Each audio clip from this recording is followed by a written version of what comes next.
কিয়ামতের দিন আল্লাহ যে একটা ভূমিকম্প পৃথিবীটারে ধরে যে আল্লাহ একটা ঝাঁকুনি দিবেন, পাহাড়গুলো ভেঙে খান খান হবে, স্যাটেলাইট গুলো ভেঙে টুকরা টুকরা হবে। ওই ভূমিকম্পটা মনে হয় সাধারণ ভূমিকম্প। এই ভূমিকম্পের মতো ভূমিকম্প পৃথিবীবাসী কোনোদিন দেখে নাই। এজন্য ওই ভূমিকম্পের বর্ণনা দিতে যে আল্লাহ কোরআনে বললেন, ইন্না জালজালাতাস সাআতি লাশাইউন আযীম। নিশ্চয়ই কিয়ামতের দিনের ভূমিকম্প এটা সাধারণ ভূমিকম্প নয়, এটা সুবিশাল ভয়ঙ্করতম ভূমিকম্প, ঠিক কি না? আমার আল্লাহর সত্তা এটা কি সাধারণ না সুবিশাল?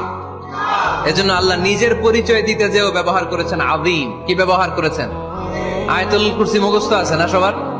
আছে আছে। সব শেষে আল্লাহ বললেন ওয়ালা ইয়াউদুহু হিফযুহুমা ওয়া হুয়াল আলিয়্যুল। সবাই বলেন ওয়া হুয়াল আলিয়্যুল।